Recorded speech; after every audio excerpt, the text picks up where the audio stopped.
phone rang at 7:30 in the morning on the 24th of February. The dialer was my American friend from my high school days in the US. He was the last person I expected to call, especially at 7:30 in the morning. I knew immediately that the war has actually broken out. The beginning of the war did not surprise me. In fact, it's long overdue. What surprised me was the fact that he knew nothing about the suffering that the Russian Ukrainians had endured over the past 8 years. Let me get something straight. NATO promised that they wouldn't move an inch to the east. That was a lie. And now we are surrounded by an aggressive military alliance.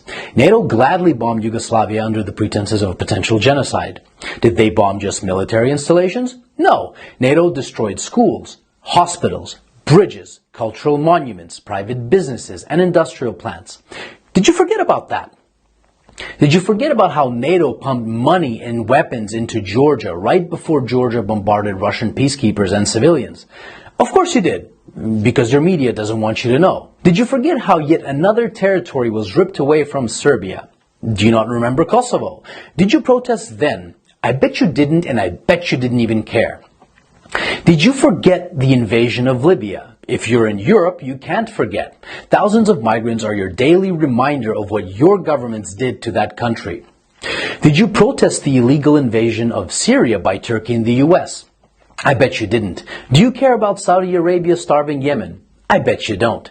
Do you care, or did you care, about the illegal invasion of Iraq and Afghanistan under false pretenses? What, they aren't people to you? Why haven't you been vocal against the murder of children and civilians at Iraqi and Afghani weddings by American bombardment?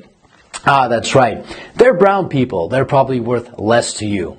Where were your crocodile tears when Kiev started bombarding Ukrainian Russians in the east simply for doing the exact same thing as the Ukrainians did in the west, was to get rid of a corrupt government? Where were your crocodile tears when Kiev shut off electricity and water to Crimea? Where was your save the Ukrainian people when 48 civilian anti-Maidan Ukrainian protesters were rounded into a Union trade house and burned alive, whilst those who tried to escape the fiery hell were beaten and shot? Do you by any chance know who the Madonna of Gorlovka is? Do you know what the Alley of Angels memorial is? Let me give you a hint. People engraved into that memorial aren't alive, and they are not adults. Did you shed even one digital virtue signaling tear when the children at the children's beach in Zagreb were purposefully bombed by the Ukrainian military using illegal cluster bombs? I bet you didn't. But that's okay. How would you? Your mainstream media keeps you in the dark. For 8 years, the US and its allies have been pumping billions of dollars worth of lethal weapons into Ukraine.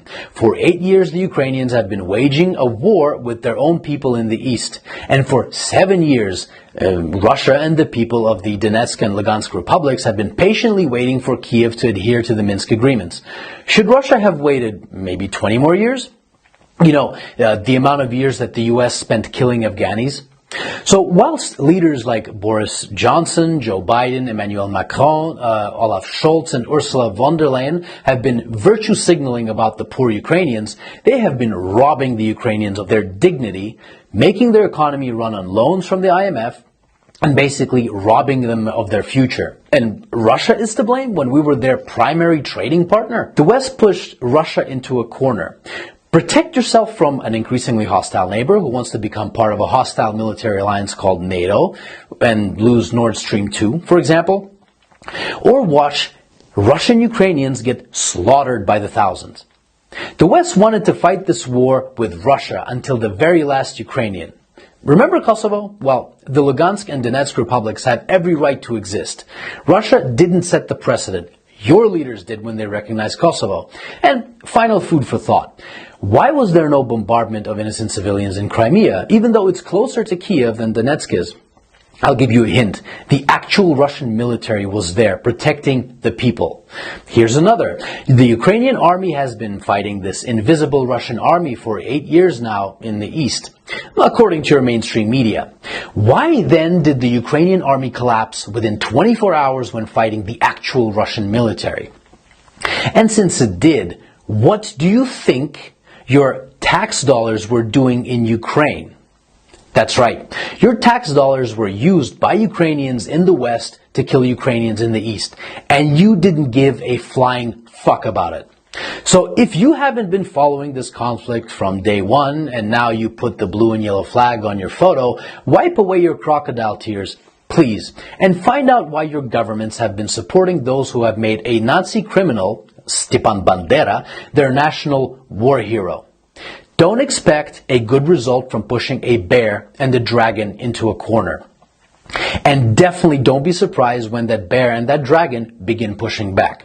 So if you haven't been crying for the collectively millions of dead Iraqis, Afghanis, Syrians, Libyans, Yugoslavians, and East Ukrainians these past 20 years, but you're crying crocodile tears for Ukrainian military installations, wipe them away and think about what your governments have been doing and what they're still doing. And I hope that this 8-year story of a war started by a criminal Ukrainian government against its own people can finally come to an end, and Ukrainians and Russians can finally live in peace.